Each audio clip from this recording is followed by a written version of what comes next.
नमस्कार स्टूडेंट्स, आपका हमारे प्लेटफॉर्म सरस्वती क्लासेस में स्वागत है। मैं प्रभात आपके लिए आज एक मैथ्स का नया सेशन लेके आया हूँ सीटेट पेपर 1 के लिए। ठीक है, जैसे आपको पता है आपका एग्जाम 20 अगस्त को आने वाला है, तो उसके लिए हम जो है प्रीवियस ईयर क्वेश्चंस करवा रहे हैं। तो अभी तक जो है हम टोटल 6 पेपर डिस्कस कर चुके हैं। आज जो है 7वां पेपर है और ये जो पेपर कब का है, ये 10 जनवरी 2022 को जब ऑनलाइन मोड में एग्जाम हुआ था, ये वो वाला पेपर है। तो आज हम इसे स्टार्ट करते हैं। हम आते हैं अपने पहले क्वेश्चन पे। ठीक है, इसमें क्या होगा, स्टार्टिंग में 15 क्वेश्चन आपको कंटेंट में मिलेंगे और अगले क्वेश्चन जो है आपको पेडागोजी वाले मिलेंगे। तो हम स्टार्ट करते हैं।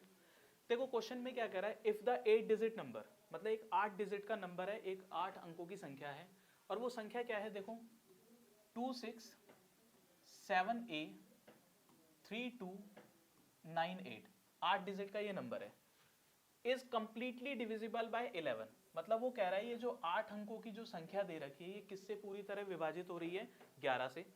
तो what will be the digit at the place of A, मतलब कह रहा है ए के प्लेस पे कौन सी डिजिट आएगी और ये नंबर पूरा किससे डिवाइड हो रहा है, 11 से। तो यहाँ पे हमारा जो डिविजिबिलिटी रूल लगेगा वो क्या लगेगा, 11 का लगेगा। देखो हम क्या करेंगे, दो दो के पेयर बना लेंगे राइट हैंड साइड से। एक पेयर ये हो गया, एक जोड़ा ये हो गया, एक जोड़ा ये हो गया, एक जोड़ा ये हो गया। मतलब 11 के डिविजिबिलिटी रूल में हम क्या करते हैं, हम क्या चेक करते हैं कि कोई नंबर 11 से डिवाइड होगा या नहीं होगा। तो उसके लिए हम राइट हैंड साइड से दो दो का पेयर बना लेंगे। अब हम क्या करेंगे, 8 में से 9 माइनस करेंगे। 8 में से 9 माइनस करेंगे मतलब 8 माइनस 9, तो माइनस करके कितना आएगा, -1। 3 में से 2 माइनस करेंगे, मतलब सॉरी 2 में से 3 माइनस करेंगे तो 2 माइनस 3, मतलब राइट हैंड वाली डिजिट में से लेफ्ट हैंड वाली डिजिट माइनस करेंगे तो 2 में से 3 माइनस होगा, ये भी -1।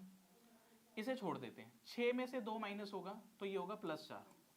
देखो अगर हम देखें इन सब की वैल्यू को मिला के, इन सब की वैल्यू को मिला के क्या आना चाहिए, या तो 0 आना चाहिए। मतलब इन सारी वैल्यू को +4, यहाँ पे जो वैल्यू आएगी, यहाँ पे -1, इन सबको मिला के क्या आना चाहिए, या तो 0 आना चाहिए या क्या आना चाहिए, 11 आना चाहिए।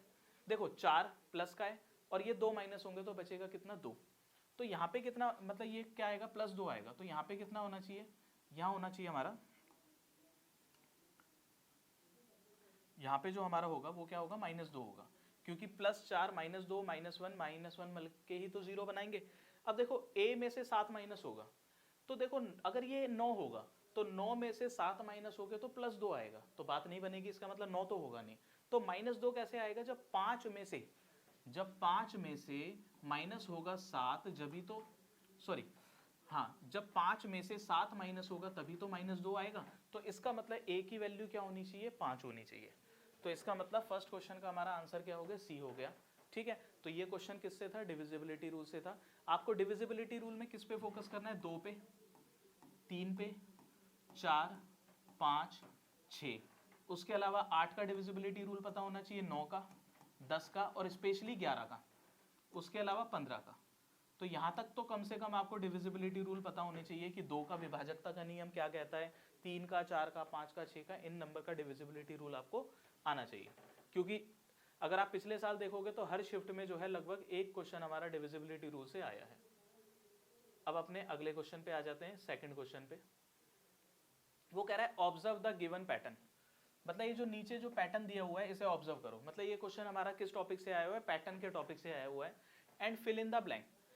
देखो पैटर्न क्या कह रहा है, 1z1 4y8 9x27 fill in the blank 25v125। इसे ब्रेक करते हैं।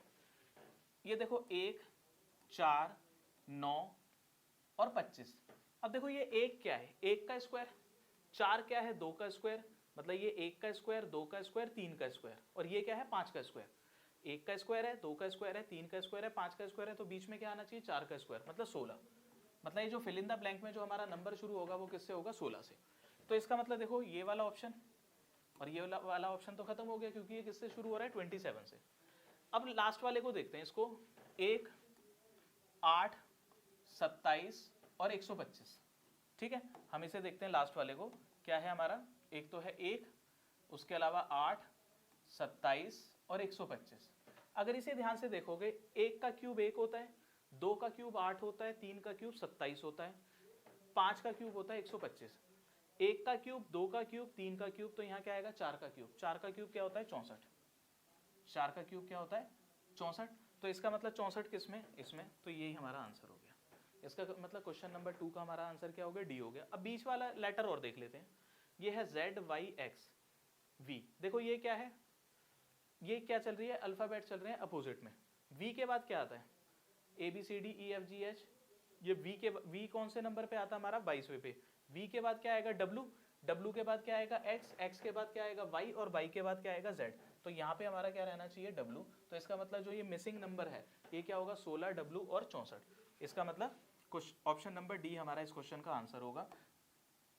अब हम चलते हैं अपने अगले क्वेश्चन पे, क्वेश्चन नंबर 3 पे।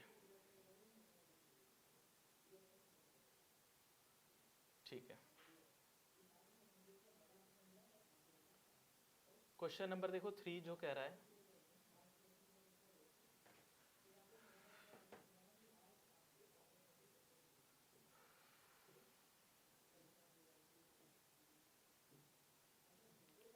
क्वेश्चन नंबर 3 में ये मेंसुरेशन का हमारा क्वेश्चन दिख रहा है, हाँ ठीक है।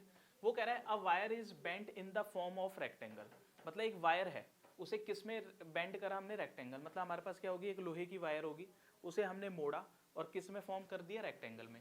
हुज पेरीमीटर इज 40 सेंटीमीटर, मतलब कह रहा है एक वायर है ये रेक्टेंगल में, इसका पेरीमीटर कितना है 40। अब देखो रेक्टेंगल का जो पेरीमीटर होता है वो होता है 2 इंटू में L+B, और पेरीमीटर कितना दे रखा है 40 दे रखा है। अब आगे देखते हैं, the same wire has been modified and made into another rectangle. वो कह रहा है वो सेम वायर है, उसे हमने क्या करा, दोबारा मॉडिफाई करा और रेक्टेंगल बनाया, और दूसरा रेक्टेंगल बनाया, ठीक है। एक दूसरा हमने रेक्टेंगल ये बना दिया, ये इसकी लेंथ है, ये ब्रेथ है, सो ये लेंथ हो गई और ये हमारी क्या हो गई, ब्रेथ हो गई। ये हमारा क्या हो गया, ओरिजिनल वाला हो गया।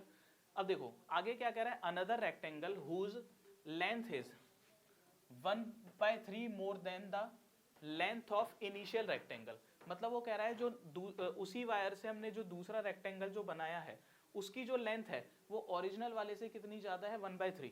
ओरिजिनल वाले की कितनी थी लेंथ L, इसकी क्या होगी 1/3 ज्यादा होगी, मतलब L/3 ज्यादा होगी, तो 3 LCM होगा, तो 3L प्लस में L, तो ये हमारा क्या हो जाएगा 4/3L, 4L/3, ये क्या हो जाएगा 4L/3 हो जाएगी हमारी लेंथ। और क्या कह रहा है, and width is half of the width of initial one. मतलब इसकी कह रहा है जो दूसरे वाला जो रेक्टेंगल बनाया है उसकी जो चौड़ाई है वो पुराने वाले से क्या है, आधी है। पुराने वाले की क्या थी, B थी, तो नए वाले की क्या हो जाएगी, B/2 हो जाएगी। नए वाले की क्या हो जाएगी, B/2 हो जाएगी। What will be the area of the second rectangle. ये था हमारा फर्स्ट रेक्टेंगल, ये है सेकेंड रेक्टेंगल। वो कह रहा है सेकेंड रेक्टेंगल का हमें क्या बताना है, एरिया बताना है, ठीक है। अब क्वेश्चन पे शुरुआत पे आते हैं। क्वेश्चन में क्या कह रहा था, हमारे पास एक वायर है, उसको मॉडिफाई करके हमने रेक्टेंगल बनाया जिसका पेरीमीटर कितना है 40। पेरीमीटर का फॉर्मूला क्या होता है 2 इंटू में L+B, तो ये 2 नीचे डिवाइड में आ जाएगा, तो हमारे पास जो L+B आएगा, हमारे पास जो L+B आएगा वो कितना आएगा 20 आएगा। हमारे पास जो L+B आएगा वो कितना आएगा 20 आएगा। अब देखो कभी भी किसी वायर को मोड़ के बनाया जाता है, इसे रेक्टेंगल बनाया, इसको भी रेक्टेंगल बनाया, और तीसरा भी अगर हम रेक्टेंगल बनाते हैं तो तीनों रेक्टेंगल का जो पेरीमीटर होता वो क्या होता, बराबर होता। अभी तो देखो हमने रेक्टेंगल बनाया, अगर हम स्क्वायर भी बनाते, सर्कल भी बनाते, कुछ भी बनाते तो सबका पेरीमीटर क्या होता, सेम होता। इसका मतलब इसका पेरीमीटर अगर 40 है, इसका तो इसका पेरीमीटर भी क्या होगा 40। अब इसका पेरीमीटर का फॉर्मूला क्या होगा 2 इंटू में L+B, पेरीमीटर कितना है 40, 2 इंटू में L कितना है 4L/3 और ब्रेथ कितना है B/2, तो ये हमारे पास क्या होगा 2, LCM लेंगे 6, तो 8L प्लस में 3 ब्रेथ, और ये क्या हो गया हमारा 40, 2 से ये कट जाएगा 3, तो 8L प्लस में 3 ब्रेथ इज इक्वल टू कितना होगा 40 इंटू में 3 120, ठीक है। अब देखो एक इक्वेशन तो हमारे पास जो बन रही थी वो ये बन रही थी पहले रेक्टेंगल से, और दूसरे रेक्टेंगल से हमारे पास जो इक्वेशन बन रही है वो ये बन रही है। हमें क्या बताना है, नए वाले रेक्टेंगल का एरिया। और मैंने एक चीज आपको क्या बताई, दोनों का पेरीमीटर तो सेम होगा लेकिन एरिया जो है वो डिफरेंट हो सकता है। अब जरा हम ध्यान से देखें, एक इक्वेशन है L+20 और एक क्या है 8L प्लस में 3B इज इक्वल टू 120। तो इसे सॉल्व करते हैं, आगे चलते हैं। एक हमारे पास क्या थी, L plus B is equal to 20, और दूसरा हमारे पास क्या थी, दूसरी जो थी हमारे पास 3L प्लस में 2B इज इक्वल टू 120, यही थी। अब देखो इसे सॉल्व करोगे अगर, तो इसे किससे मल्टीप्लाई कर देते हैं, 2 से, तो ये होगा 2L प्लस में 2B is equal to 40, sorry इसे कर देते हैं 3 से, क्योंकि ये सेम होना चाहिए। इसे अगर हम 3 से मल्टीप्लाई करेंगे, इसे अगर हम 3 से मल्टीप्लाई करेंगे तो ये हमारा क्या होगा, 3L प्लस में 3B इज इक्वल टू 60, और ये हमारा क्या होगा, 3L प्लस में 2B इज इक्वल टू 120, ये कैंसिल हो जाएगा। तो ब्रेथ जो हमारे पास आएगा वो क्या आएगा, 5B इज इक्वल टू 180, तो जो ब्रेथ आएगी 180/5, तो ये हमारे पास कितनी आ जाएगी, 32 आ जाएगी, ये हमारे पास 32 आ जाएगी। हमने ना कुछ गलती कर दी है इसमें, एक बार दोबारा देखते हैं इसे जरा, एक बार इस क्वेश्चन को दोबारा से देखते हैं। हमारे पास डाटा भी सारा उड़ गया है इसका। देखो ये जो हमारे पास रेक्टेंगल था, इसका पेरीमीटर जो था, इसको मिटा देते हैं, इसकी अब कोई ज़रूरत नहीं है।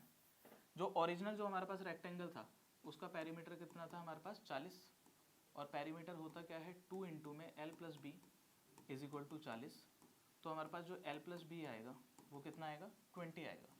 ये हो गई पहली इक्वेशन। दूसरी इक्वेशन में क्या था, लेंथ जो है 1/3 बढ़ रही थी। अब जो दूसरा रेक्टेंगल था उसका पेरीमीटर भी हमारे पास क्या था, 40 था। लेंथ कितनी बढ़ रही थी, ओरिजिनल वाले से 1/3 बढ़ रही थी, तो ओरिजिनल की L है तो ये 1/3 हो गई, तो L प्लस में L/3, तो 3 LCM लोगे तो ये होगा 3L प्लस में L, तो ये होगा 4L/3, तो पेरीमीटर होगा 2 इंटू में L की जगह हम क्या लिखेंगे, 4L/3, और ब्रेथ जो है वो हाफ हो रही है, तो ये क्या हो रही है, B/2 इज इक्वल टू 40, तो ये हमारा क्या होगा 2, 6 LCM लेंगे तो ये होगा 8L प्लस में 3B इज इक्वल टू 40, तो ये 2 3, तो 8L प्लस में 3B इज इक्वल टू 120 हो जाएगा। अब देखो दो इक्वेशन हो गई, L प्लस बी 20, और ये हो गया 8L प्लस में 3B इज इक्वल टू 120। अब हमें किससे मल्टीप्लाई करना है यहाँ पे, 8 से, तो ये होगा 8L प्लस में 8B इज इक्वल टू 8 दूनी 16, 160, 8L प्लस में 3B इज इक्वल टू 120। इसे अगर हम सॉल्व करेंगे, साइन चेंज करेंगे, ये कैंसिल हो जाएगा। 8B से में से 3B जो जाएगा तो हमारे पास कितना बचेगा, ये 5B, और 160 में से 120 जाएगा तो ये 40 बचेगा, तो ब्रेथ हमारे पास कितनी आ जाएगी, 40/5 आ जाएगी 8, ब्रेथ कितनी आ जाएगी, 8 आ जाएगी। अब देखो ब्रेथ 8 है और L प्लस बी कितना था, 20 था, L प्लस बी जो था हमारा 20 था, तो ब्रेथ तो 8 हो गई और L कितनी हो गई, 12। अब अगर आपसे मतलब ये कौन सी आई है, ओरिजिनल लेंथ आई है 12 और ओरिजिनल जो ब्रेथ आई है वो 8 आई है। अगर वो आपसे पूछता ओरिजिनल रेक्टेंगल का एरिया बताओ तो आंसर होता 12 8 96, लेकिन उसने ओरिजिनल का नहीं पूछा, उसने नई का पूछा है। अब देखो जो नई L थी वो क्या थी, 1/3 ज़्यादा थी, वो क्या थी, 1/3 ज़्यादा थी, किससे, इनिशियल वाले से, मतलब 12 प्लस में 12 का 1/3, तो ये कितना होगा 16, और ब्रेथ जो थी वो आधा थी, तो कितना हो गया, 8 का आधा कितना हो गया, 4। तो इसका मतलब जो नया रेक्टेंगल आएगा उसका एरिया जो होगा वो कितना होगा, 16 × 4, 16 × 4 का मतलब होगा 64 सेंटीमीटर स्क्वायर। तो मतलब थर्ड क्वेश्चन का जो हमारा आंसर होगा वो सी होगा। बहुत बढ़िया क्वेश्चन था। आज तक इतना मुश्किल क्वेश्चन आपका जो है सीटेट के अंदर नहीं पूछा गया, लेकिन उन्होंने पूछ लिया, हमें करना तो पड़ेगा ही, कोई रास्ता ही नहीं है। अब देखो, अब हम अपने अगले क्वेश्चन पे आते हैं। अगला क्वेश्चन है, ठीक है, देखो क्या कह रहा है, Vaishnavi has only ₹5, ₹10 and ₹20 coins in her collection. मतलब एक वैष्णवी नाम की लड़की है, उसके पास एक तो देखो 5 रुपए का सिक्का है, 10 रुपए का सिक्का है, और उसके पास 20 रुपए का सिक्का है। ठीक है जी, आगे पढ़ते हैं। The number of 5 rupees coin is thrice that of ₹10 coin. वो कह रहा है 5 रुपए के सिक्कों की संख्या, 5 रुपए के सिक्कों की संख्या 10 रुपए के सिक्कों की संख्या का 3 गुना है। ठीक है जी। And number of ₹20 coins is half of that ₹10 coin. और वो कह रहा है 20 रुपए के सिक्कों की संख्या 10 रुपए के सिक्कों की संख्या का आधा है। If the collection contains 7 number of ₹20, वो कह रहा है 20 रुपए के सिक्कों की संख्या कितनी है, 7 है। Then how much amount she will have in total, तो हमें बताना है उसके पास कितना टोटल अमाउंट होगा। ठीक है, अब देखो इसे करते हैं हम क्वेश्चन को। हम अब देखो उसके पास जो है 3 तरह के कॉइन हैं, कौन कौन से, 5 रुपए, 10 रुपए और 20 रुपए। ठीक है, अब देखो उसके पास देखो 20 रुपए के कितने कॉइन थे, 7 कॉइन थे। यहां लिखा मैंने कॉइन्स, 20 रुपए के कितने कॉइन थे, 7 कॉइन थे। अब मैं शुरुआत से पढ़ता हूं यहां से। The number of 5 rupee coins is thrice that of 10। वो कह रहा है 5 रुपए के सिक्कों की संख्या 10 रुपए के सिक्कों की संख्या का 3 गुना है। एंड नंबर ऑफ ₹20 कॉइन, मतलब 20 रुपए के सिक्कों की संख्या is half of that ₹10 coin. वो कह रहा है 20 रुपए के सिक्कों की संख्या 10 रुपए के सिक्कों की संख्या का आधा है। ठीक है, इसका मतलब 10 रुपए के सिक्कों की संख्या 20 रुपए के सिक्कों की संख्या का क्या है, डबल। तो 7 का डबल कितना हो गया, 14। अब शुरुआत में आते हैं दोबारा। The number of ₹5 coin is thrice that of ₹10। वो कह रहा है 5 रुपए के सिक्कों की संख्या 10 रुपए के सिक्कों की संख्या का 3 गुना है, तो 14 तिया 42। अब हमें बताना है कि उस लड़की के पास, वैष्णवी के पास टोटल अमाउंट कितना है। अमाउंट देखते हैं। अब देखो उसके पास 5 रुपए के कितने सिक्के हैं, 42 सिक्के हैं, तो उसके पास टोटल पैसा कितना होगा, 42 इंटू में 5, 210 रुपए जो होंगे वो होंगे 5 रुपए के सिक्के से। उसके पास 14 सिक्के हैं 10 रुपए के, तो उसके पास टोटल जो अमाउंट होगा वो कितना होगा, 140 रुपए। और उसके पास 20 सिक्के हैं 7 रुपए के, तो यहाँ पे भी टोटल अमाउंट कितना होगा उसके पास, 140 रुपए। तो देखो 5 रुपए से जो वैल्यू बनी वो बनी 210 रुपए, 10 रुपए से वैल्यू बनी 140 रुपए, और 20 रुपए के सिक्कों से भी वैल्यू कितनी बनी, 140 रुपए। इन सबको जोड़ देंगे, 0, 9 और 4। इसका मतलब वैष्णवी के पास टोटल कितने रुपए हैं, 490 रुपए हैं। वैष्णवी के पास टोटल कितने रुपए हैं, 490 रुपए। तो फोर्थ क्वेश्चन का हमारा जो आंसर होगा वो क्या होगा, सी होगा।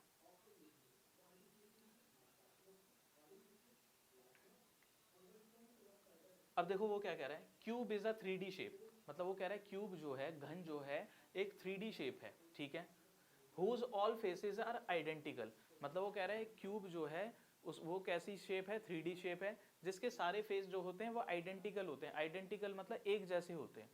उसके आप किसी भी फेस को देख लो आपको बिल्कुल सेम दिखेगा। विच of the following shapes can be kept in the same category, वो कह रहा है इनमें से कौन सी शेप जो है सेम कैटेगरी में रखी जा सकती है। ठीक है, क्यूबॉइड। अब देखो क्यूबॉइड क्या होता है, क्यूबॉइड के सारे फेस बराबर नहीं होते, क्यूबॉइड के बस आमने सामने के फेस बराबर हो सकते हैं, तो क्यूबॉइड तो होगा नहीं, कोन भी नहीं होगा। इसका आंसर क्या होगा, ट्रायंगुलर प्रिज्म होगा। इसका आंसर क्या होगा, ट्रायंगुलर प्रिज्म होगा। ट्रायंगुलर का मतलब जिसका बेस जो होगा वो ट्रायंगुलर होगा और प्रिज्म होगा। ठीक है, इसका मतलब ट्रायंगुलर प्रिज्म ऐसी आकृति है, उसे आप कहीं से भी देखोगे, किसी भी फेस से देखोगे तो उसके सारे फेस आपको बिल्कुल सेम दिखेंगे। तो इस बात को आप याद रखना। अभी मैं इसका आपको इमेज भी दिखाऊंगा कि ट्रायंगुलर प्रिज्म दिखता कैसे है। तो आपको ये याद रखना कि क्यूब जो है उसके सारे फेसेस आइडेंटिकल होते हैं। आइडेंटिकल मतलब उसके सारे फेस बिल्कुल एक जैसे दिखते हैं। उसी तरह से जो ट्रायंगुलर प्रिज्म होता है उसके भी सारे फेसेस क्या होते हैं, बराबर होते हैं, इक्वल होते हैं। अब मैं इसकी आपको इमेज दिखाता हूं कि ट्रायंगुलर प्रिज्म दिखता कैसा है। देखो ये होता है। अब देखो मतलब ऐसा प्रिज्म जिसका बेस ट्रायंगल हो, जिसके बेस में क्या हो, ट्रायंगल हो, वो क्या होता है, ट्रायंगुलर प्रिज्म। अब देखो अगर आप इस वाले फेस को देखोगे, एक फेस ये हो गया, दो फेस ये हो, दूसरा ये हो गया, तीसरा ये हो गया और चौथा इसके पीछे होगा।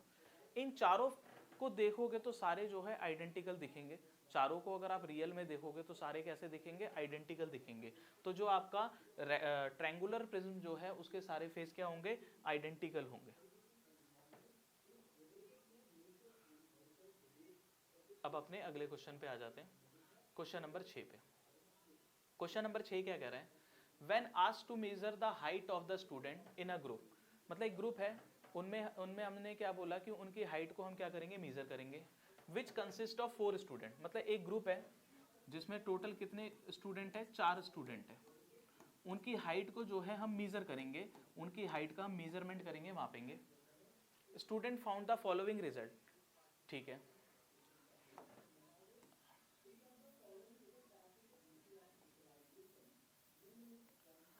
अब देखो क्या कह रहा है, Nirmal is 8 centimetre taller than Dinesh, मतलब वो कह रहा है कि जो निर्मल है वो दिनेश से कितनी लंबी है, 8 सेंटीमीटर लंबी है। Sheema is 4 centimetre shorter than Selma, मतलब जो शीमा है वो किससे छोटी है, सेल्मा से छोटी है, कितने centimetre, 4 centimetre. Dinesh is 2 centimetre taller than Sheema, मतलब जो दिनेश है वो शीमा से कितने सेंटीमीटर बड़ा है, 2 सेंटीमीटर बड़ा है। If Selma is 138 centimetre tall, मतलब अगर सेल्मा की हाइट 138 सेंटीमीटर हो, then what will be the height of Nirmal, तो बताइए कि निर्मल की हाइट कितनी होगी। तो पहले देखते हैं बच्चे कौन कौन से हैं इसमें। देखो एक तो है निर्मल, एक तो कौन है, निर्मल। उसके अलावा दूसरा कौन है, दिनेश, दूसरा कौन है, दिनेश। फिर कौन है, शीमा। उसके बाद कौन है, सेल्मा। उसके बाद कौन है, सेल्मा। ये 4 ही बच्चे हैं, निर्मल, दिनेश, शीमा और सेल्मा, ठीक है। अब देखो किसकी हाइट दे रखी है हमें, सेल्मा की, कितनी, 138। सेल्मा की हमें हाइट कितनी दे रखी है, 138 सेंटीमीटर। मैंने ढूंढा इन चारों में से किसकी हाइट दे रखी है, उसे मैंने लिख दिया। अब क्वेश्चन में शुरुआत से पढ़ते हैं। देखो वो कह रहा है Nirmal is 8 centimetre taller than Dinesh, मतलब जो निर्मल है वो दिनेश से 8 सेंटीमीटर उसकी हाइट ज्यादा है।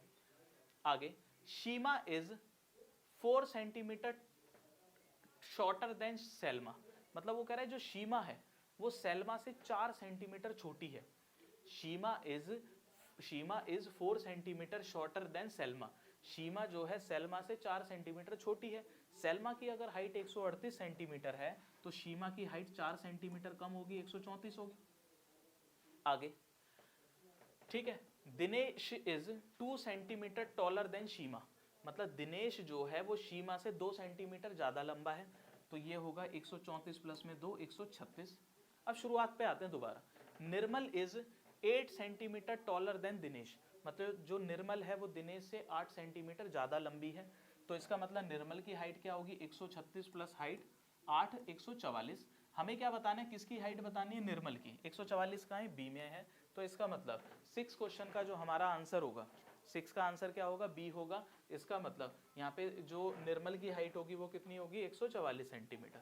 अब देखो इसमें आपसे और क्या पूछ सकता है कि इनमें सबसे बड़ा कौन है, मतलब किसकी हाइट सबसे ज़्यादा है, तो किसकी हाइट सबसे ज़्यादा है, निर्मल की। अगर वो बोलता सबसे कम हाइट किसकी है, तो वो किसकी है, शीमा की। ठीक है, तो कोई भी आपसे इसमें क्वेश्चन पूछेगा आप सारे क्वेश्चन के आंसर दे पाओगे। अब हम चलते हैं अपने अगले क्वेश्चन पे।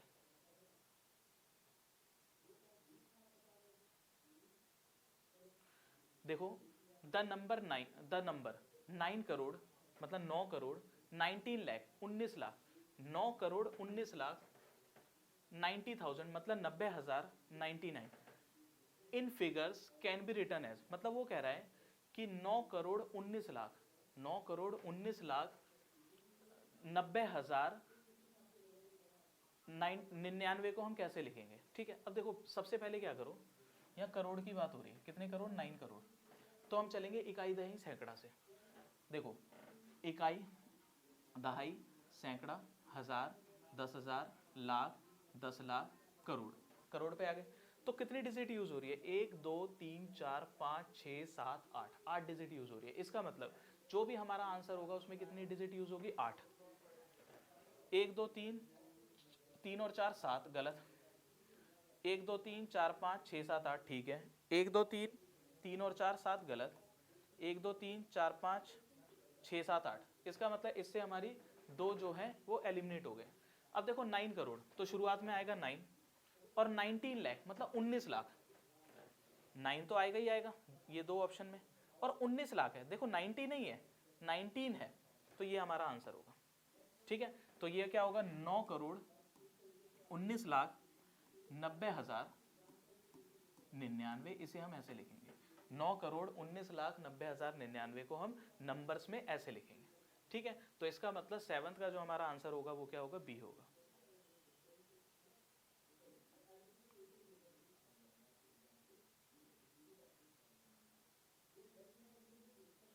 अब देखो विच of the following statement is correct about angles of triangle, वो कह रहा है ट्रायंगल के एंगल्स के हिसाब से कौन सी स्टेटमेंट सही है। ठीक है, देखो ट्रायंगल का मतलब क्या होता है, जिसकी 3 भुजाएं होती है और बंद आकृति होती है। त्रिभुज के तीनों आंतरिक कोणों इंटीरियर एंगल का सम हमेशा कितना होता है 180 डिग्री होता है। ठीक है, अब देखो the sum of all the angles of triangle is 360 degree, नहीं क्वाड्रिलेटरल के चारों एंगल का सम 360 होता है, ट्रायंगल का कितना होता है 180 डिग्री होता है। तो ये तो हो गया हमारा गलत। ठीक है, वो कह रहा है the sum of all the angles of a scalene triangle, मतलब एक विषम बाहु त्रिभुज के सभी कोणों का योगफल is less than the sum of all angles of equilateral triangle, मतलब वो कह रहा है एक विषम बाहु त्रिभुज के सभी कोणों का योगफल एक समबाहु त्रिभुज के सभी कोणों के योगफल से कम होता है। ऐसा कुछ नहीं है, चाहे विषम बाहु त्रिभुज हो, चाहे समद्विबाहु त्रिभुज हो, चाहे आपका समभुज हो। ठीक है, मतलब समबाहु त्रिभुज हो, उसके तीनों कोणों का योग हमेशा 180 रहता है, उसमें कोई फर्क नहीं होता। तो ये गलत हो गया। The sum of all the angles of a scalene triangle, मतलब विषम बाहु त्रिभुज के सभी कोणों का योगफल is more than the sum of all angles of equilateral triangle, मतलब यहाँ पे उल्टी बात कह रहा है। यहाँ पे कह रहा है विषम बाहु त्रिभुज के तीनों कोणों का योगफल समबाहु त्रिभुज के तीनों कोणों के योगफल के बड़ा होता है। बड़ा तो होता नहीं, बराबर होता है। ठीक है, चौथा ऑप्शन देखते हैं एक बार। चौथा ऑप्शन क्या कह रहा है, the sum of all angles of a triangle is 180 degree. वो कह रहा है त्रिभुज के तीनों कोणों का योगफल हमेशा कितना होता है 180 डिग्री होता है। वो मैंने आपको शुरुआत में बता दिया। इसका मतलब इस क्वेश्चन का जो हमारा आंसर होगा वो क्या होगा, डी होगा। इस क्वेश्चन का हमारा जो आंसर होगा वो क्या होगा, डी होगा। अब देखो इस क्वेश्चन पे आते हैं, पहले क्वेश्चन को अच्छे से पढ़ते हैं। वो कह रहा है a shopkeeper has mixed 11 litre 370 millilitre of Apple juice, मतलब एक दुकानदार है, उसके पास वो 11 लीटर 370 ml क्या लेता है, एप्पल का जूस लेता है, उसे मिक्स करता है किसमें, 8 litre 490 ml of orange juice, 8 litre 490 ml जो है ऑरेंज जूस है, with 3 litre 150 ml water, 3 litre 150 ml water है। तीन चीजें, एप्पल का जूस, ऑरेंज का जूस और वाटर, इन्हें मिक्स करता है।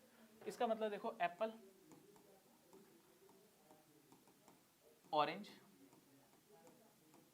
जूस और वाटर। जो एप्पल का जूस है वो कितना है, 11 लीटर 370 ml। देखो 1 लीटर में 1000 ml होते हैं, तो 11 लीटर में 11,000 ml, मतलब 11,000 ml प्लस में 370 ml, मतलब 11,370 ml। ठीक है जी। अब 8 litre 490 ml of orange juice, orange juice कौन कितना है, 8 लीटर 490 ml। 1 लीटर में 1000 लीटर, तो 8 लीटर में 8 लीटर में कितने हो गए 8000 ml, प्लस में 490, तो ये हो गया 8490 ml। और वाटर कितना है, 3 लीटर 150 ml। 3 लीटर का मतलब 3000 ml प्लस में 150, तो 3150। उसने मिक्स कर दिया, मिक्स का मतलब प्लस कर दिया, 0 7 और 9 16, 16 और 5 21 का 1 2, 2 और 3 5, 5 और 4 9 और 1 10, 0 1 10 और 3 13, तो 13110 ml जो है उसके पास मिक्स करके आ गया। अब आगे क्या कर रहे हैं, the mixture prepared was filled into a small bottle of capacity 950 ml each, मतलब वो कह रहा है इस मिक्सचर को 950 ml की एक हमारे पास बॉटल है, उसमें मिक्स करा गया, उसमें मतलब फिल करा गया, उसमें हमने फिल करा। How many small bottles he might have filled with this mixture. वो कह रहा है 950 ml की हम छोटी छोटी बॉटल भरेंगे इतना, तो कितनी बॉटल पूरी भर जाएंगी, and what will be the left over quantity, मतलब 13,010 ml जो है टोटल हमारे पास मिक्सचर है जूस का, उसमें से हर बॉटल में 950 ml हम भरेंगे, तो कितनी बॉटल भरी जाएगी और कितना जूस बचेगा। इसका मतलब वो क्या कह रहा है, टोटल हमें भरना कितना है 13,210, हर बॉटल में कितना भरेंगे 950, हर बॉटल में कितना भरेंगे 950 ml। ठीक है, तो इसमें ठीक है 13,010 ml ये हमारे पास हो गया।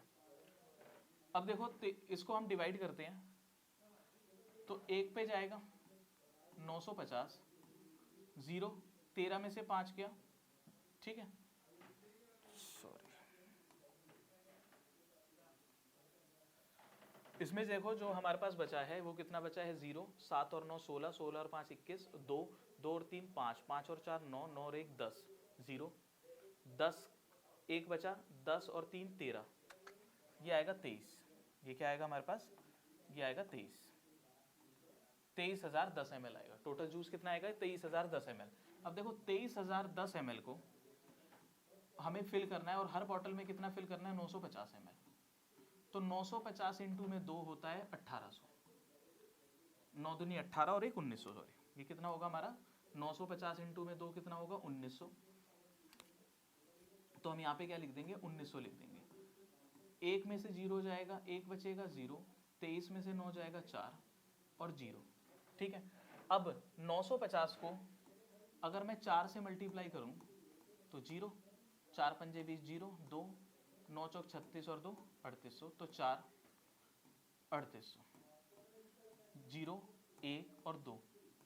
इसका मतलब देखो क्या हुआ, 24 बॉटल तो पूरी भर जाएगी, 24 बॉटल तो पूरी भर जाएगी और 210 ml जो जूस है, जो जूस का जो मिक्सचर है वो बच जाएगा।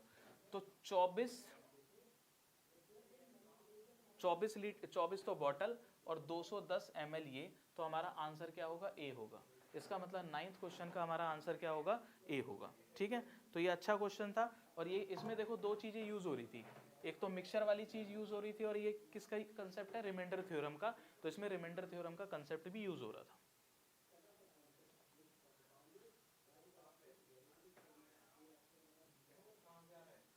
अब देखो, अब इसमें क्या कह रहा है हमसे,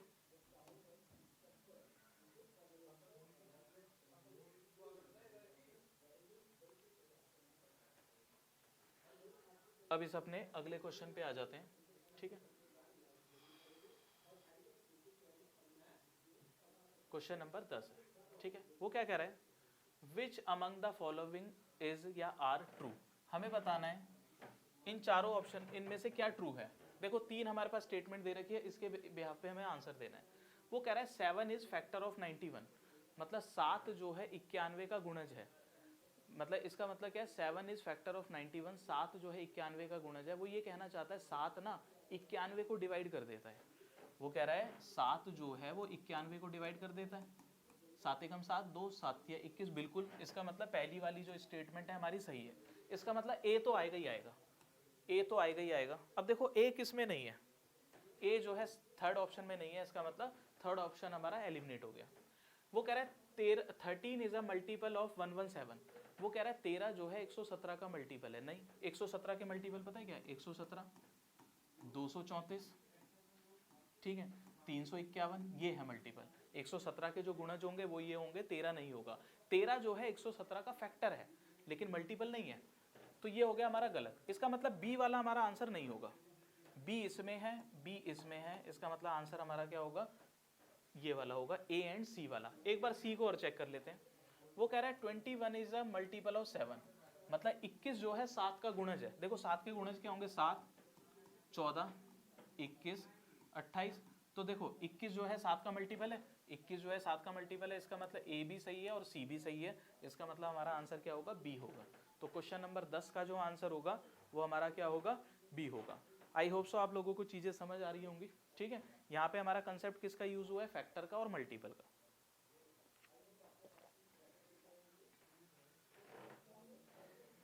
अब अपने अगले क्वेश्चन पे चलते हैं, क्वेश्चन नंबर 11 पे। वो कह रहा है select the group of letter that does not have any line of symmetry. मतलब वो कह रहा है इसमें से किसमें लाइन सिमेट्री नहीं है, किसी भी लेटर में। देखो जो x है इसकी लाइन सिमेट्री एक तो ये बनेगी और एक ये बनेगी। y जो है इसकी लाइन सिमेट्री ये बन जाएगी ऐसे, z की ऐसे बन जाएगी, है ना। x की जो है वो ऐसे बन जाएगी, y की जो है ऐसी बन जाएगी। इसका मतलब इन तीनों लेटर के पास लाइन सिमेट्री है, लेकिन हमें बताना है किसमें नहीं है। तो ये तो गलत हो गया, ठीक है। ए की लाइन सिमेट्री ये होगी, बी की ऐसे हो सकती है और सी की ऐसे हो सकती है। इसका मतलब इसमें भी लाइन सिमेट्री है। हमें बताना है किसमें लाइन सिमेट्री नहीं है, लेकिन ये तो है वाला, ये खत्म। एम की लाइन सिमेट्री ये होगी और एन की लाइन सिमेट्री ये होगी, ठीक है। और एम की होगी, एम की जो होगी वो ये होगी, और एन में जो है लाइन सिमेट्री नहीं दिख रही। लाइन सिमेट्री का मतलब क्या होता है कि एक लाइन हम ऐसी ड्रॉ करेंगे जो दोनों जो फिगर आएगी बट के वो क्या होगी, आइडेंटिकल होगी। लेकिन वो क्या कह रहा था, कोई भी एक भी नहीं होनी चाहिए। अब देखो P में जो है लाइन सिमेट्री नहीं बनेगी, Q में लाइन सिमेट्री नहीं बनेगी, R में नहीं बनेगी। तो इसका मतलब आंसर हमारा क्या होगा, 11वें का B होगा। लाइन सिमेट्री का मतलब क्या है, हम ऐसी लाइन ड्रॉ करेंगे जो उस लेटर को दो आइडेंटिकल पार्ट में डिवाइड कर देगी। अब हम आते हैं अपने 12वें क्वेश्चन पे। देखो 12वां क्वेश्चन क्या कह रहा है, Sonu, Lalu and Veena started running around the circular track. मतलब तीन बच्चे हैं कौन, सोनू, लालू और वीना। सोनू, लालू, वीना जो है वो सर्कुलर जो ग्राउंड है उसमें जो है रनिंग करते हैं in their near by stadium at the same time and in the same direction. मतलब एक ही समय पर और एक ही दिशा में तीनों जो है रनिंग करते हैं। They all round in 99 second, sorry, they all started at the same, ये हो गया। Sonu completed a round in 99 second. मतलब सोनू जो है उस पूरे ग्राउंड का जो चक्कर है वो 99 सेकेंड में लगा लेता है। लालू जो है 154 सेकंड में लगा लेता है और वीना जो है वो 126 सेकंड में लगा लेती है। After how many minutes and seconds they will be at the starting point together. वो कह रहा है कितने मिनट और कितने सेकंड के बाद वो स्टार्टिंग पॉइंट पे आ जाएंगे। वो क्या कह रहा है, एक हमारे पास सर्कुलर ग्राउंड है, वो सर्कुलर ग्राउंड की तीनों बंदे सेम डायरेक्शन में और सेम टाइम पे रनिंग करते हैं। पहला बंदा कौन है, सोनू, वो एक राउंड 99 सेकंड में लगाता है और लालू जो है एक राउंड पूरा कंप्लीट कर लेता है 154 सेकंड में, और वीना जो है वो पूरा राउंड 126 सेकंड में पार कर लेती है, क्रॉस कर लेती है। तो वो कह रहा है कितने मिनट और कितने सेकंड के बाद वो तीनों दोबारा स्टार्टिंग पॉइंट पे आ जाएंगे। ठीक है, मतलब जहां से उन्होंने शुरू किया था वहीं पे वो मिलेंगे। तो इस टाइप के क्वेश्चन में हमें क्या करना है, एलसीएम लेना है। 99, 154 और 126, इसका हमें क्या लेना है, एलसीएम। पहले हम डिवाइड करते हैं 9 से, तो ये 11 होगा। ये तो होगा नहीं, ये तो ना तो 3 से होगा ना 9 से होगा। 9 एकम 9, 9 चौक 36। ठीक है, फिर 2 से डिवाइड करते हैं, 11, 77 और 7। फिर 11 से डिवाइड करते हैं, 11 एकम 11, 11 सत्ते 77 और 7। फिर 7 से डिवाइड करते हैं। ठीक है, तो एलसीएम जो आएगा वो आएगा 9 इंटू में 2 इंटू में 11 इंटू 7, 9 दूनी 18, 18 और 11 सत्ते 77, 9 दूनी 18 और 11 सत्ते 77। तो 7 को 8 से करेंगे 56 का 6, 5, ये 12। 7 को 8 से करेंगे 56 का 6 और 5, और 7 और 5 12। ठीक है, 6, ये आ गया 1386 सेकंड। कितने सेकंड आ गया, 1386 सेकंड। लेकिन हमें बताना है कितने मिनट और कितने सेकंड, कितने मिनट और कितने सेकंड। तो हम क्या करते हैं, 1386 को, अब इसे सेकंड को मिनट में चेंज करना है तो 60 से डिवाइड करते हैं। 60 दूनी 120, 138 में से 120 जाएगा तो 18, 6, 60 दिया 180। इसका मतलब ये क्या आ गया हमारा, 23 तो मिनट आ गए, 23 तो मिनट आ गए और 6 सेकंड आ गए। इसका मतलब 23 मिनट 6 सेकंड के बाद तीनों बंदे वहीं पे होंगे जहां से उन्होंने स्टार्ट किया था। अब ढूंढो भाई किस में है, सी ऑप्शन में है, 23 मिनट 6 सेकंड। इसका मतलब क्वेश्चन नंबर 12 का जो हमारा आंसर होगा वो क्या होगा, सी होगा। ठीक है ना, तो ये हमारा जो टॉपिक था वो किसका था, एलसीएम का था। इस टाइप के क्वेश्चन में हमें क्या लेना है, हमेशा एलसीएम लेना है। आपने नोटिस करा होगा एक पेपर आया था जो ट्रैफिक लाइट का क्वेश्चन आया था, उसमें भी बिल्कुल सेम प्रोसेस फॉलो हो रहा था, और जो सर्कुलर ट्रैक का जो क्वेश्चन आएगा उसमें भी सेम प्रोसेस बिल्कुल फॉलो होगा। अब हम अपने 13वें क्वेश्चन पे चलते हैं। ठीक है, अच्छा क्वेश्चन है ये। देखो क्वेश्चन में क्या कह रहा है, यूनिट टेस्ट हुए हैं एक स्कूल में, यूनिट टेस्ट हुए हैं, यूनिट टेस्ट 1 और यूनिट टेस्ट 2। सब्जेक्ट कौन से हैं हमारे पास, English, Hindi, social science, science, mathematics. Unit test 1, unit test 2। Unit test 1 जो था उसमें टोटल पेपर था 40 नंबर का, और यूनिट टेस्ट 2 में टोटल पेपर था 30 नंबर का। अब देखो यूनिट टेस्ट एक बच्चे के, मतलब एक बच्चा है उसने 2 यूनिट टेस्ट दिए, उसमें उसका स्कोर रहा है। यूनिट टेस्ट 1 में उसके इंग्लिश में 40 में से 36 नंबर आए हैं, मतलब कितने नंबर आ गए, 90%। ठीक है, 90% कैसे निकाला, 36 नंबर आए हैं 40 में से, तो 36/40 इंटू में 100। इसके जो है हिंदी में जो है 32 नंबर आए हैं 40 में से, तो 32/40 इंटू में 100, ये आएगा 80%। और सोशल साइंस में 40 में से 40 आए हैं तो 100%। और साइंस में 35 नंबर आए हैं 40 में से, तो 35/40 इंटू में 100, तो 35/40 इंटू में 100 होगा 87.5%। और मैथमेटिक्स में 32 नंबर आए हैं 40 में से, तो ये भी हो गया 80%। अब देखो यूनिट टेस्ट 2 में 30 नंबर का था, उसमें उसके इंग्लिश में आए 27 नंबर तो 90%, हिंदी में आए हैं 21 तो 70%, और ये होगा 29/30 इंटू में 100, तो ये हो गया 290/3%, 3 निम 27, 2 बचेगा, 3 निम 27, 2 बचेगा, 3 6 18, मतलब ये लगभग आएगा 96% के आसपास।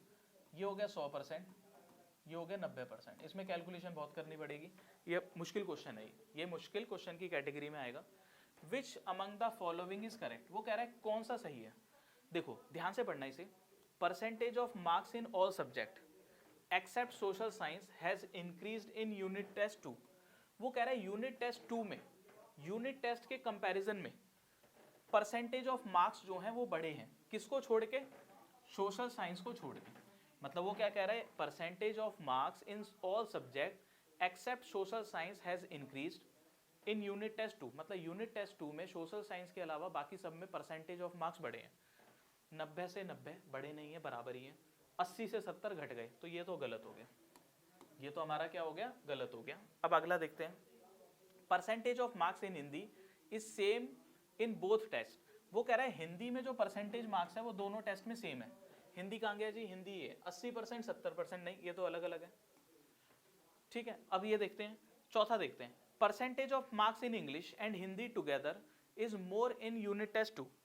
Percentage of marks in English and Hindi together in more test 2, मतलब वो कह रहा है यूनिट टेस्ट 2 में हिंदी में भी बढ़े हैं और इंग्लिश में भी बढ़े हैं। हिंदी में कितने हैं, 80 से 70 हो गए, ये तो गलत हो गया।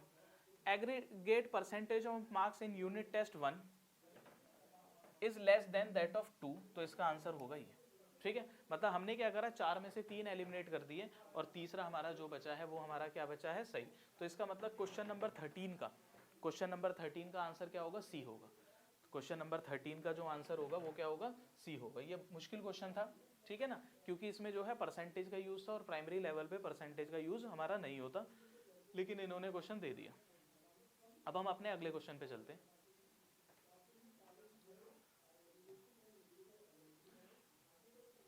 अब देखो ये हमारा आ गया डेसिमल वाला क्वेश्चन।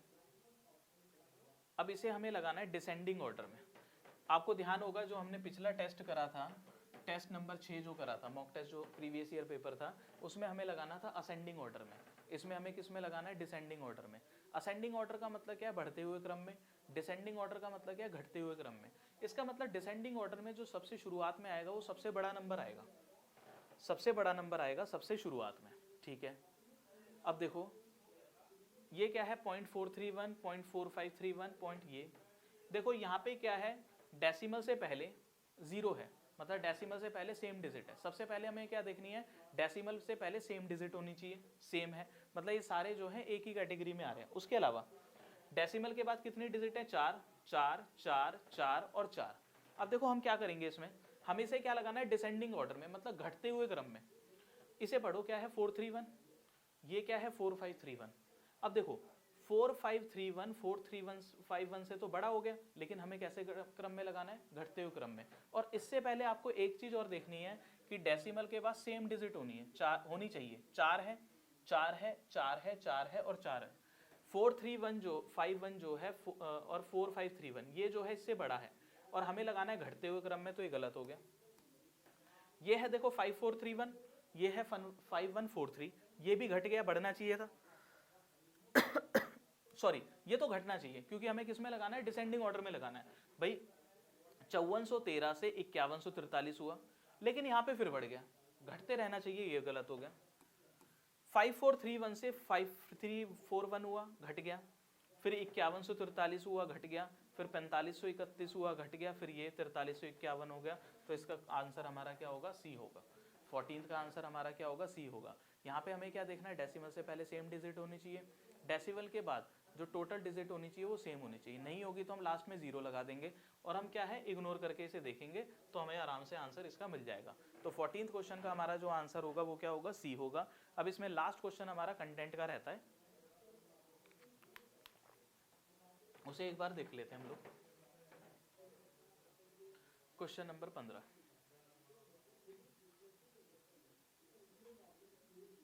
ठीक है, देखो वो क्या कह रहा है, Meenu leaves her house at 7:25, मतलब मीनू जो है अपने घर को सुबह 7:25 पे छोड़ती है and arrives at school 8:07 AM, मतलब 7:25 पे अपने घर से निकलती है और कब पहुंचती है स्कूल? 8:07 पे। तो मैंने देखो यहाँ पे लिखा लड़की का नाम क्या है? मीनू। ये हो गया लीव्स, उसने घर कितने बजे छोड़ा, और ये हो गया उसका अराइवल, मतलब वो अपने स्कूल कितने बजे पहुंची। वो अपने घर से कितने बजे निकली? 7:25 पे, और स्कूल कितने बजे पहुंची? 8:07 में। तो उसे टाइम कितना लगा? 7:25 से 8:07। देखो ब्रेक करना सीखो, 7:25 से 7:30 का मतलब 5 मिनट, 7:30 से 8 बजे तक 30 मिनट, ठीक है। तो कितना हो गया? 35 मिनट। 35 और 7 42 मिनट। मतलब मीनू को जो है अपने घर से स्कूल पहुंचने में कितने मिनट लगे? 42 मिनट। कैसे? 7:25 से 7:30 5 मिनट, 7:30 से 8 बजे तक 30 मिनट, तो 5 और 30 35 मिनट, और 7 मिनट ये हो गए 42 मिनट। अब आगे देखते हैं। If Jose reach the school at 8:13, Jose जो है दूसरा लड़का है, वो स्कूल कितने बजे पहुंचता है? 8:13 पे। 8:13 पे। एक सेकंड, हमारी ये लाइन छूट गई। Jose need 7 minute more than Meena to reach to the school, मतलब जोज जो है वो मीना से स्कूल पहुंचने में कितने मिनट ज्यादा लेता है? 7 मिनट। मीनू को लगे थे 42 मिनट, मीनू को जो लगे थे वो 42 मिनट लगे थे, तो उसे 7 मिनट ज्यादा लगेंगे, 49 मिनट लगेंगे। तो वो कह रहा है at what time did he leave his home, मतलब जो जोज है वो अपने घर से कितने बजे निकला था। मतलब देखो क्वेश्चन में क्या कह रहा था, मीनू अपने घर से निकलती है 7:25 पे और स्कूल पहुंच जाती है 8:07 पे, तो 7:25 से निकली 8:07 पे पहुंची, तो कितने मिनट लगे? 42 मिनट। वो कह रहा है जोज जो है वो मीनू से स्कूल पहुंचने में 7 मिनट ज्यादा लेता है, मीनू लेती है 42 मिनट, तो जोज लेगा 7 मिनट ज्यादा 49 मिनट। और जोज जो है स्कूल कब पहुंच जाता है? 8:13 पे। तो हमें बताना है कि जोज अपने घर से कितने बजे निकला था। इसका मतलब 8:13 में से 49 मिनट हमें माइनस करने हैं। मिनट के नीचे मिनट लिखेंगे, आर के नीचे आर लिखेंगे, ठीक है। अब देखो 13 में से 49 माइनस नहीं हो सकता, तो क्या करेंगे? ये आर है 8 घंटे, इसमें से 1 घंटा लेंगे और 13 मिनट को दे देंगे। अब 8 में से 1 घंटा लेंगे तो बचेगा 7 घंटे, 1 घंटा लिया मतलब 60 मिनट, और वो 13 मिनट को दे देंगे, तो 60 और 13 73, 49 माइनस कर देंगे, तो 13 में से 9 गया 4, 6 में से 4 गया 2, 7 24। इसका मतलब जो जोज है वो अपने घर से कितने बजे निकला था? 7:24 पे। इसका मतलब 15वें क्वेश्चन का हमारा आंसर क्या होगा? ए होगा। और जो 15वां क्वेश्चन है ये किस टॉपिक से हमारा रिलेटेड है? टाइम से रिलेटेड है, ठीक है ना, टाइम वाले टॉपिक से हमारा ये क्वेश्चन है। अब हम आते हैं अपने पेडागोजी वाले सेक्शन पे। वैन हिलेजी आ गए हैं दोबारा। क्वेश्चन क्या कह रहा है इसमें? ठीक है, देखो क्वेश्चन में क्या कह रहा है, choose the correct statement about geometrical thinking level as per van Hiele theory. मतलब वैन हिले जी की थ्योरी जो है उस ज्योमेट्रिकल लेवल पे उसमें क्या चीजें हमें स्टेटमेंट पढ़नी है और उसके हिसाब से आंसर देना है। वो कह रहा है visualisation is the most basic level, मतलब वो कह रहा है विजुअलाइजेशन जो है सबसे बेसिक लेवल है। शुरुआत कहाँ से करते हैं? विजुअलाइजेशन से, तो इसका मतलब विजुअलाइजेशन जो है वो बेसिक लेवल है। तो ए बिल्कुल ठीक है, तो जिसमें ए नहीं है उसे हटा दो। अब आगे क्या कह रहा है, deduction level comes before analysis, मतलब वो कह रहा है डिडक्शन जो है एनालिसिस से पहले आता है। देखो होता क्या है, पहले होता है विजुअलाइजेशन, फिर होता है एनालिसिस, फिर होता है इनफॉर्मल डिडक्शन, फिर होता है फॉर्मल डिडक्शन, यही होता है, और लास्ट में क्या होता है हमारा? रीगर होता है। तो इसका मतलब बेसिक कौन सा हो गया हमारा? Visualisation, most basic. अब सेकंड को पढ़ते हैं, deduction level comes before analysis. वो कह रहा है जो फॉर्मल जो डिडक्शन है वो एनालिसिस से पहले आता है, नहीं, फॉर्मल जो डिडक्शन है वो तो एनालिसिस के बाद आता है। इसका मतलब ये तो सही था, ये गलत, तो बी वाला गलत हो जाएगा। बी है किसी में? इसमें हो गया, तो हमारा आंसर क्या हो गया? ए और सी। सी वाले को और पढ़ लेते हैं। Relationship level comes after analysis, relationship जो है वो एनालिसिस के बाद आता है, बिल्कुल सही है। तो इसका मतलब 16th क्वेश्चन का हमारा आंसर क्या होगा? सी, बी होगा। 16th क्वेश्चन का मतलब ए और सी दोनों करेक्ट होंगे। तो वैन हिलेजी जो है हर पेपर में आपको दिखेंगे, तो इन्हें छोड़ना मत आप लोग, बिल्कुल भी नहीं छोड़ना। इसलिए देखो यहाँ पे ले आया हूँ आप लोगों के लिए, ये आ गए। विजुअलाइजेशन, एनालिसिस, एब्स्ट्रैक्शन मतलब इनफॉर्मल डिडक्शन, फॉर्मल डिडक्शन और रिगर। ये एक और आपके सामने इमेज है, देख लीजिए इसे भी आप। ये है सबसे पहले visualisation, analysis, informal deduction, deduction और rigour.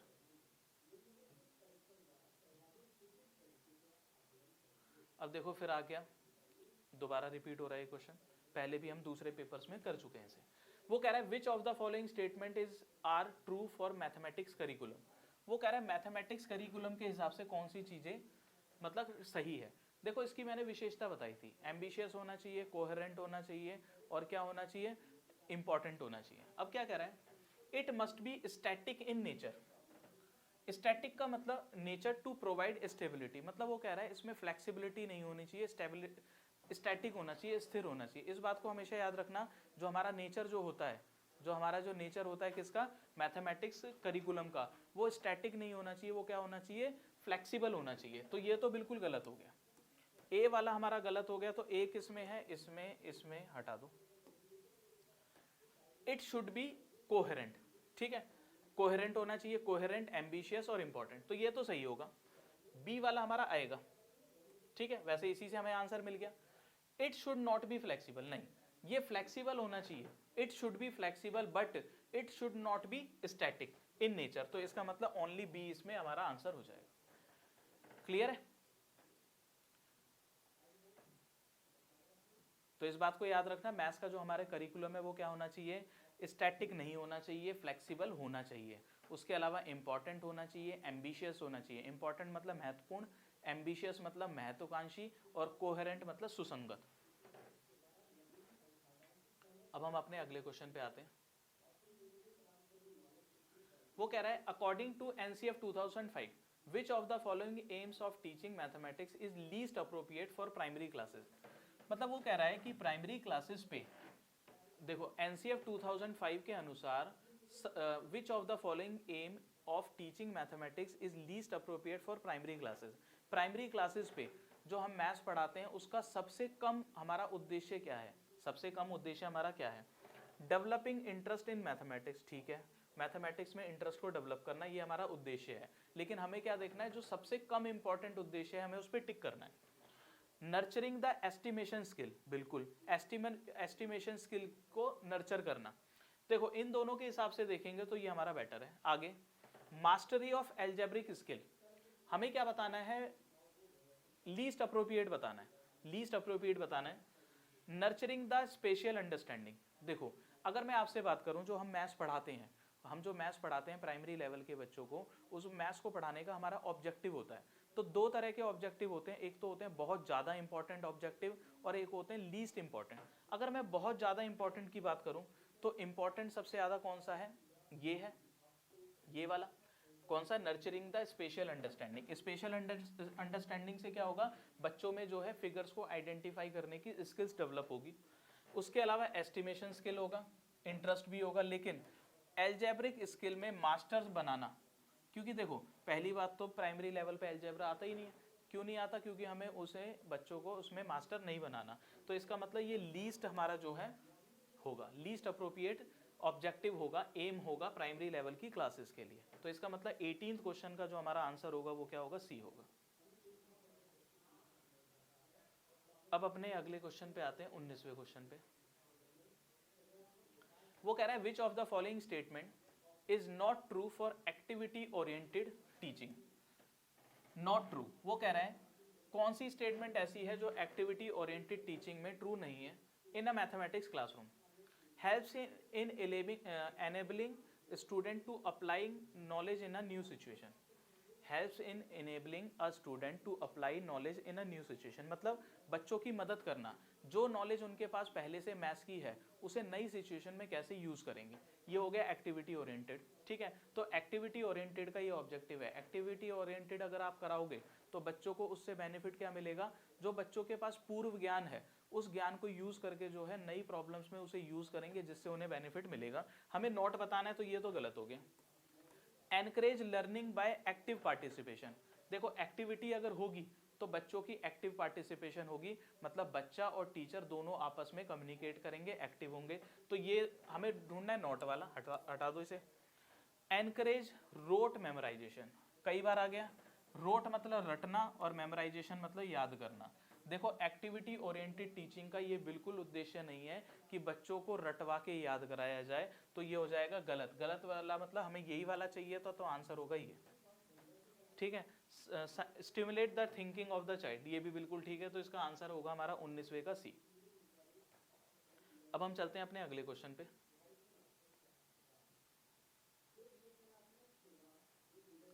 Which of the following processes is least appropriate for doing mathematics, मतलब मैथ्स को करते टाइम किस प्रोसेस पे हम सबसे कम फोकस करेंगे? एक्सप्लोरेशन, फॉर्मुलेशन, प्रोसीजर फ्लुएंसी और कंस्ट्रक्टिंग कंजक्चर। इसका आंसर होगा सी। प्रोसीजर फ्लुएंसी का मतलब क्या है? हम जो है प्रोसीजर फ्लुएंसी के अंदर क्या देखते हैं, हर प्रोसेस पे फोकस करते हैं कि स्टेप बाय स्टेप बच्चा ठीक कर रहा है या नहीं कर रहा। प्राइमरी लेवल पे हम इस चीज़ को बिल्कुल इग्नोर करते हैं कि हम स्टेप बाय स्टेप नहीं देखते हैं, क्योंकि अगर हम उसे ऐसे देखेंगे तो बच्चा जो है डिस्करेज हो जाएगा और वो क्वेश्चन को आते हुए भी गलत कर देगा, ठीक है ना। क्योंकि होता क्या, देखो कई बच्चे ऐसे होते हैं जिन्हें आंसर लिख के करना नहीं आता, लेकिन अगर आप उनसे ओरली पूछोगे तो आंसर दे दोगे। अब आपने उनसे ओरली पूछा, उन्होंने आंसर दे दिया, आप सेटिस्फाई हो गए। लेकिन वही बच्चा जब आप उससे बोलोगे कि लिख के करो, हो सकता है वो ना कर पाए, तो उसमें हमें जो है उसे डीमोटिवेट बिल्कुल नहीं करना, उसे हमें मोटिवेट करना है। तो हम जो है प्रोसीजर फ्लुएंसी पे बिल्कुल फोकस, मतलब बहुत ही कम फोकस करते हैं। हमारा फोकस क्या होता है, बच्चा बस आंसर दे, लॉजिकल तरीके से आंसर दे, अपने एनवायरनमेंट से सीख के आंसर दे, ठीक है ना, अपनी सराउंडिंग के हिसाब से वो चीज़ों को देखे। तो इसका हमारा 20th का जो आंसर होगा वो क्या होगा, सी होगा।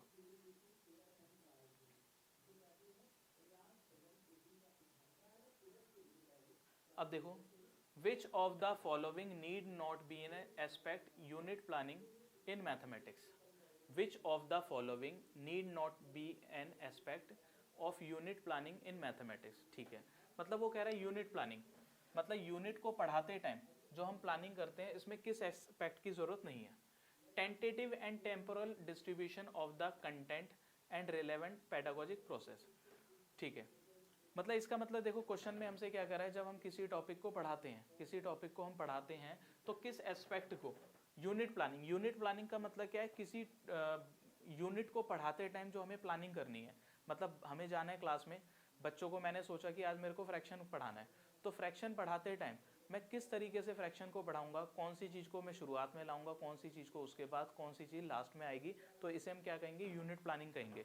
क्योंकि अगर आपकी यूनिट प्लानिंग जितनी अच्छी होगी उतने ही उसके चांसेस होंगे कि उसका एग्जीक्यूशन भी अच्छा हो। तो यूनिट प्लानिंग अच्छी होना बहुत ज़रूरी है।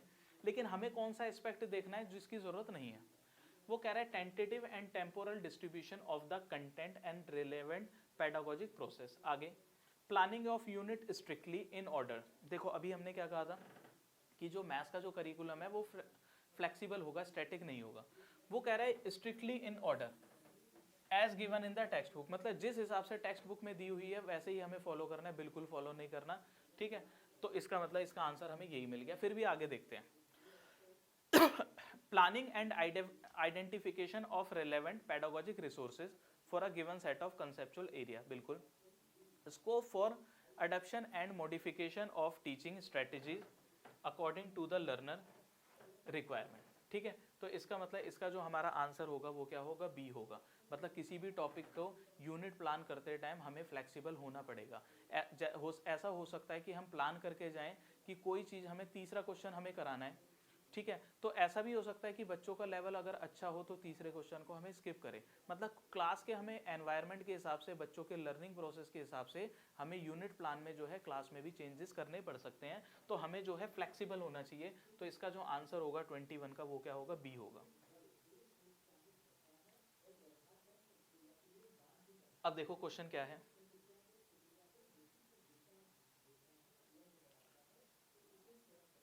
देखो क्वेश्चन में क्या कह रहा है, while multiplying the three numbers given as 25, 18 और 4, मतलब हमें तीन नंबर को मल्टीप्लाई करना है, 25, 18 और 4 को। ये क्वेश्चन रिपीट हो रहा है, प्रीवियस ईयर में दोबारा रिपीट हो रहा है ये।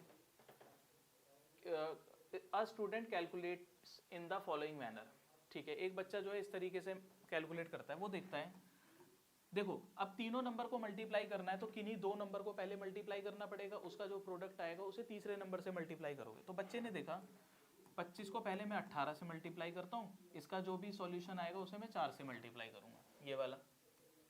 फिर उसने क्या करा, इसे कन्वर्ट कर दिया, इसे 25 को 18 की जगह और 18 को 25 की जगह लिख दिया, फिर यहाँ पे 4 लिख दिया। फिर उसने क्या करा, ये हो गया सेकंड वाला। उसके बाद फिर उसने क्या करा, 18 को तो बाहर ले गया और 4 को अंदर ले आया, तो 25 इंटू 4 इंटू में 18।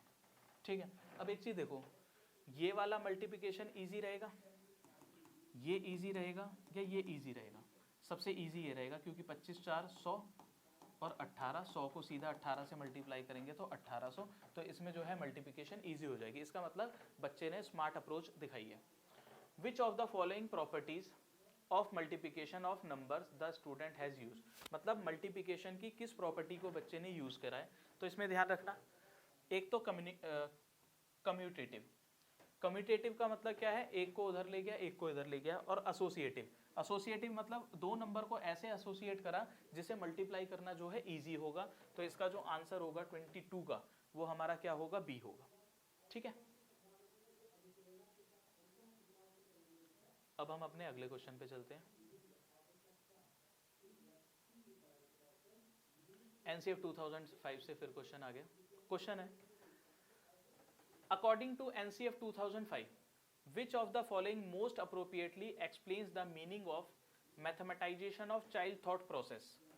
mathematization of child thought process मतलब मैथमेटाइजेशन ऑफ चाइल्ड थॉट प्रोसेस का जो मीनिंग है वो इन चारों स्टेटमेंट में से कौन सी स्टेटमेंट देती है। मैथमेटाइजेशन ऑफ चाइल्ड थिंकिंग प्रोसेस को हिंदी में क्या बोलेंगे, बच्चों की विचार प्रक्रिया का गणितीकरण करना। इसका मतलब बच्चे जो है मैथ्स को जो है अपनी नॉर्मल लाइफ से रिलेट करके चीज़ें सीखें, प्रैक्टिकल लाइफ में उसे अप्लाई करके चीज़ों को सीखें। Knowing a lot of mathematics is mathematisation of the child thought process.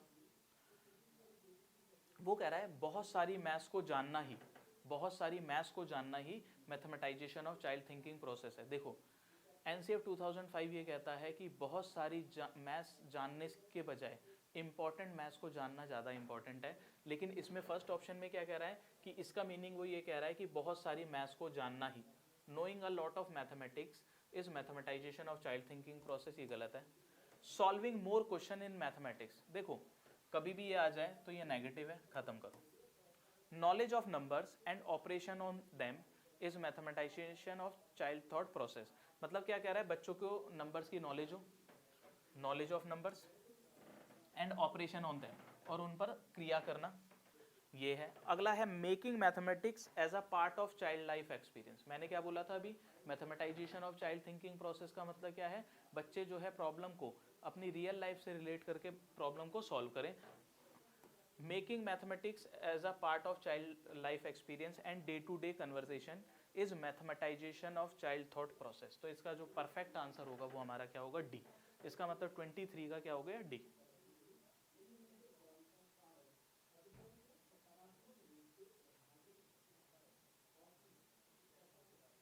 अब हमारा अगला क्वेश्चन आ गया, question number 24।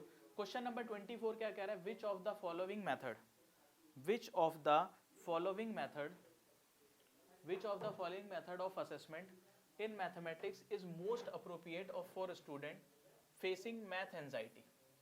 Which of the following method of assessment, assessment मतलब मूल्यांकन, in mathematics is most appropriate for facing math anxiety, मतलब maths में डर लगना, ये क्या चीज है, ये है ना।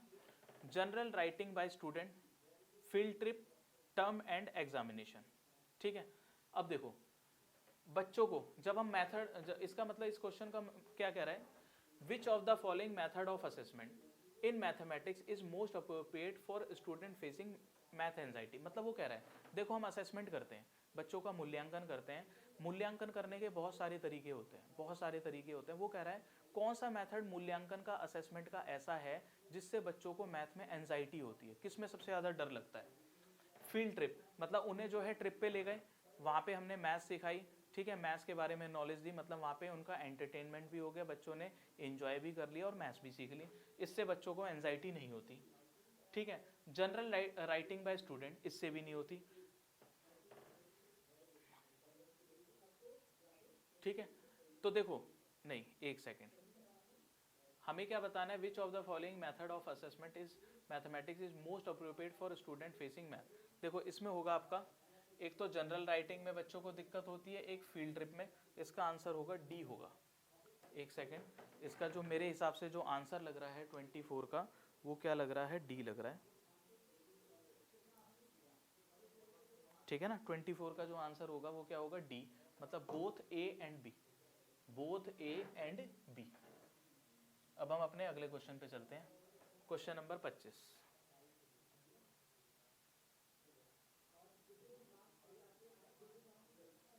देखो क्वेश्चन नंबर 25 क्या कह रहा है, अ प्राइमरी ग्रेड टीचर, मतलब एक प्राइमरी क्लास का टीचर है, प्रेजेंट द कंपटीशन 536 इंटू 18, ठीक है, मतलब बच्चों के सामने उसको टीचर ने प्रॉब्लम दी कि 536 को 18 से मल्टीप्लाई करो।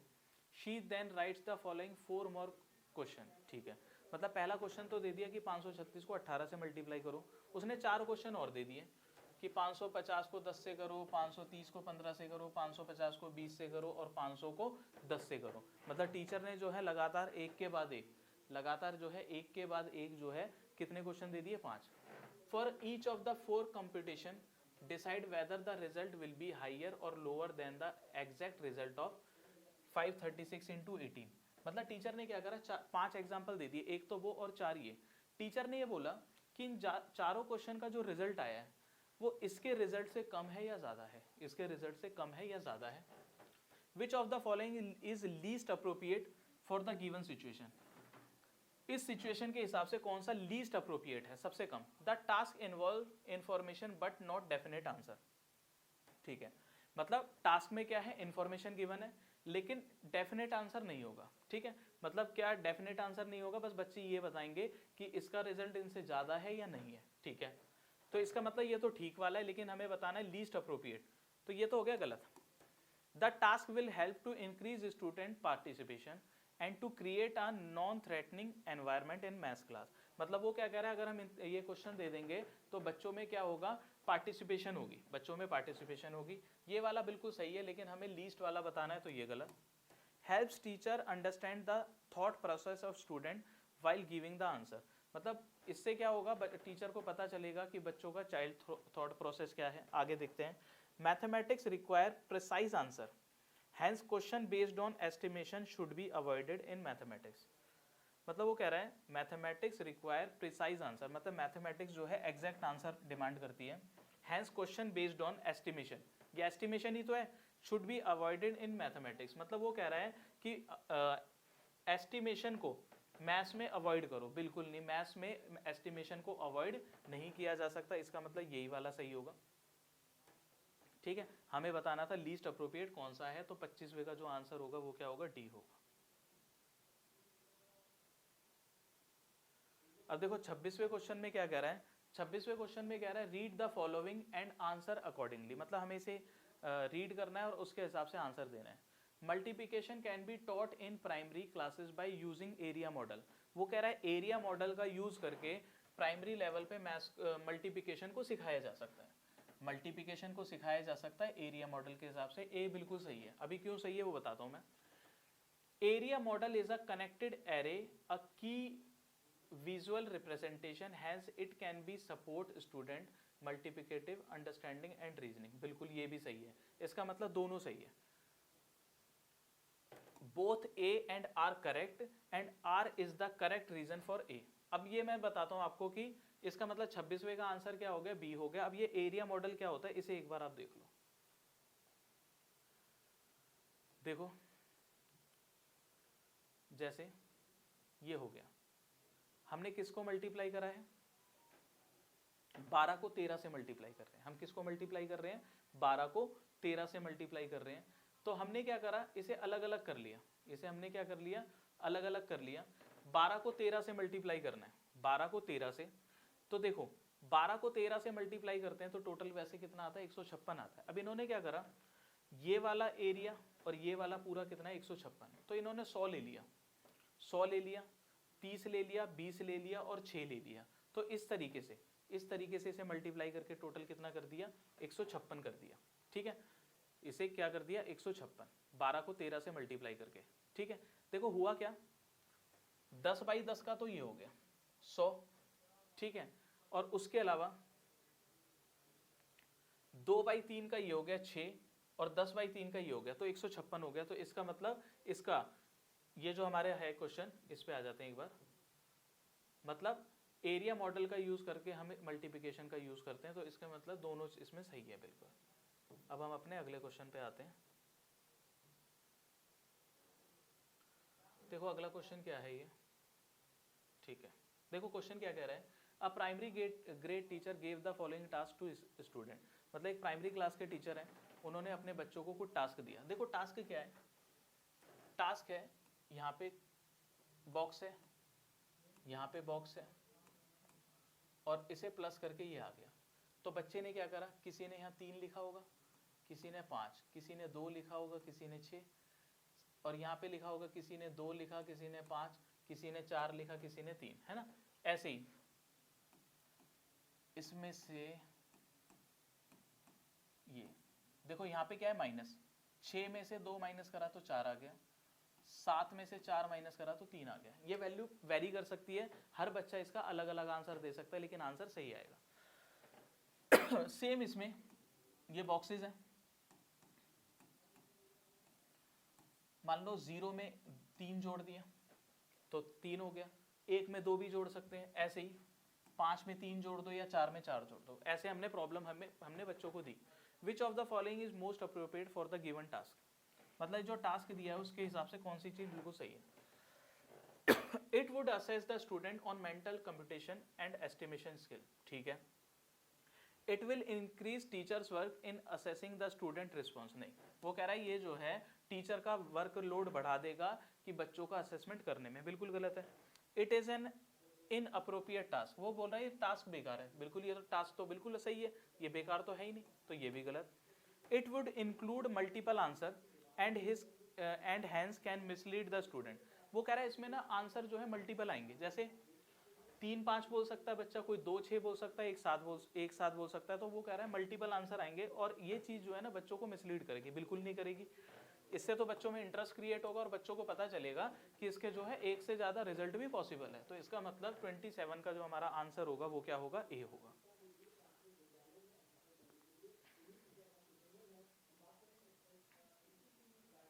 अब देखो, a teacher gives the following activity to his student, मतलब एक टीचर ने अपने बच्चों को कुछ एक्टिविटी दी। अरेंज 25 टाइल्स, मतलब 25 टाइल्स को अरेंज करना है in all possible rectangular array. मतलब टीचर ने क्या करा, 25 टाइल दी बच्चों को और वो बोला इन्हें रेक्टेंगुलर तरीके से एक साथ बिछाओ। तो ये जो है बहुत अलग तरीके से बिछाई जा सकती है। Which of the following mathematical concept can be address through this task, मतलब इस टास्क के थ्रू हम मैथ्स का कौन सा कंसेप्ट बच्चे को सिखाना चाहते हैं। वो कह रहा है volume, area with, area factor perimeter, pattern and volume, area perimeter and volume. देखो ये क्या है, टाइल है, और कौन सी टाइल है, रेक्टेंगुलर टाइल है, मतलब ये क्या है, मेंसुरेशन 2D। मेंसुरेशन 2D में हम वॉल्यूम बिल्कुल नहीं सिखाते, मेंसुरेशन 2D में हम वॉल्यूम बिल्कुल नहीं सिखाते, तो वॉल्यूम तो हो गया कलर, जहां पे भी वॉल्यूम है उसे हटा दो, तो इसका सीधा आंसर क्या हो गया, बी हो गया। ऑप्शन ही बिल्कुल ईजी दे रखे हैं। देखो इस कंसेप्ट के थ्रू पता है हम क्या सिखा सकते हैं बच्चे को, एरिया सिखा सकते हैं, पेरीमीटर सिखा सकते हैं, फैक्टर मतलब गुणनखंड सिखा सकते हैं, और मल्टीपल सिखा सकते हैं, मल्टीपल सिखा सकते हैं, ये चीजें सिखा सकते हैं, एरिया सिखा सकते हैं, फैक्टर सिखा सकते हैं, पेरीमीटर सिखा सकते हैं और मल्टीपल सिखा सकते हैं। तो ये चीजें हम बच्चों को सिखा सकते हैं। तो 28वें का जो आंसर होगा वो क्या होगा, बी होगा।